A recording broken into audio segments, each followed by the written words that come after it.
এই সমাবেশে যোগ দেওয়ার আসলে অনেকগুলো কারণ আপনারা অলরেডি জেনে গেছেন এবং সবাই বলছে।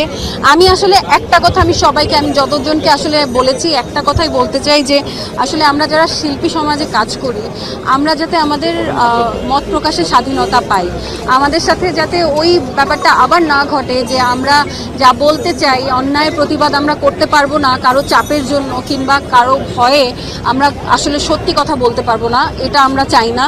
অবশ্যই আমাদের অনেকগুলো দাবি আছে, আর এই মুহূর্তে সবচেয়ে বড় দাবি হচ্ছে যে এই মুহূর্তে যে সহিংসতাগুলো হচ্ছে গত 5 তারিখের পর থেকে যা যা ঘটে যাচ্ছে সেগুলোকে প্রতিহত করতে হবে। আমি চাই না যে আমার আরেকটা ভাই কিংবা বোন কিংবা বাবা কিংবা মা রাতের বেলা জেগে জেগে ডাকাত পাহারা দেয়, এটা আমি চাই না। অবশ্যই এমন একটা বাংলাদেশ দেখতে চাই যেখানে আসলে প্রতিটি মানুষ হ্যাপি থাকবে, প্রতিটি মানুষ সিস্টেমকে ভালোবাসবে। আসলে আমরা আমাদের